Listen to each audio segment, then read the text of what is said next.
Hi everyone. तो आज हम लोग नियोनेटल रेस्पिरेटरी डिस्ट्रेस सिंड्रोम के बारे में बात करेंगे। एनआरडीएस के बारे में। ठीक है। इसमें क्या होता है कि बर्थ के टाइम पे एल्वियोलाई ऑफ फीटस जो रहता है वो फ्लूइड से भरा हुआ रहता है, क्योंकि जो फीटस है वो यूट्रस के अंदर है। ठीक है। तो उसका एल्वियोलाई जो है वो फ्लूइड से फिल्ड रहता है, एंड लंग्स जो होता है उसमें एयर नहीं होता है, वो कम्प्लीटली कोलैप्स्ड रहता है। ठीक है। उसके एल्वियोलाई ड्राई नहीं रहते हैं।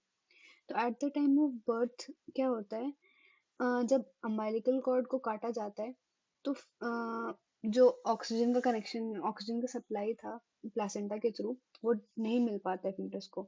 उसके कारण फीटस में हाइपोक्सिया डेवलप होने लगता है, और उसके कारण फीटस जो होता है वो सांस लेने की बहुत ज्यादा कोशिश करता है, जिसके कारण लंग्स एक्सपैंड करेगा। अब लंग को एक्सपैंड करने के लिए सर्फेक्टेंट की बहुत ज्यादा जरूरत होती है। अगर सर्फेक्टेंट नहीं है तो लंग अच्छे से एक्सपैंड नहीं कर पाएगा। तो जब लंग एक्सपैंड करता है तो उसमें जो कैपिलरीज रहते हैं, पल्मोनरी कैपिलरी, वो स्ट्रेच होते हैं। उसके स्ट्रेच होने के कारण पल्मोनरी कैपिलरी के अंदर प्रेशर जो होता है वो कम होने लगता है, जिसके कारण एल्वियोलाई फ्लूइड जो होता है वो पल्मोनरी कैपिलरी में चला जाएगा। ठीक है, क्योंकि प्रेशर पल्मोनरी कैपिलरी में कम है, तो ब्लड कोलोइडल ऑस्मोटिक प्रेशर जो रहेगा पल्मोनरी कैपिलरी में वो ज्यादा रहेगा। उसके कारण जितना भी फ्लूइड रहता है एल्वेलाई में, वो पल्मोनरी कैपिलरी में चला जाएगा और फीटल एल्वेलाई ड्राई हो जाएंगे। अब ये जो सरफेक्टेंट होता है ये रिक्वायर्ड होता है एक्सपेंशन ऑफ लंग के लिए। ठीक है। और सरफेक्टेंट जो होता है वो 31 से 32 week of intra uterine life में उसका सिंथेसिस होता है। ठीक है। अभी प्री मेच्योर बर्थ है, यानी कि इस इतने वीक के पहले अगर उसका बच्चे को बाहर निकाला जा रहा है, तो लंग जो है वो उसका प्रॉपर मैच्योरेशन नहीं हुआ है, जिसके कारण कि सरफेक्टेंट का प्रॉपर सिंथेसिस नहीं हुआ है, और उसका जो लेवल है सरफेक्टेंट का वो कम है।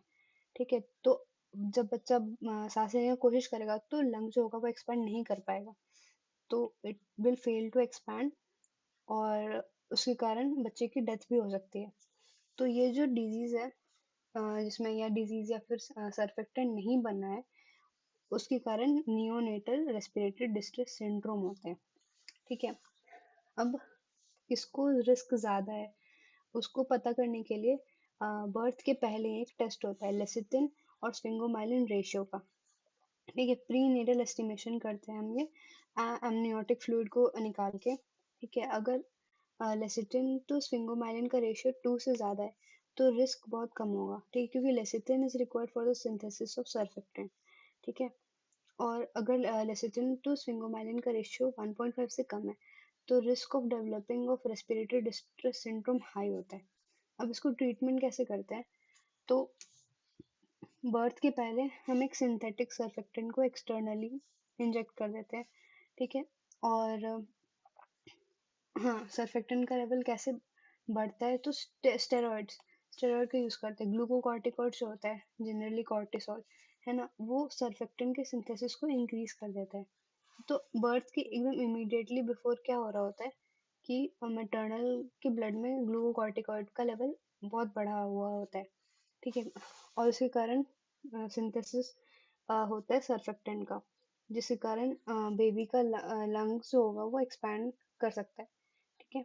तो ये था नियोनेटल रेस्पिरेटरी डिस्ट्रेस सिंड्रोम के बारे में। Thank you.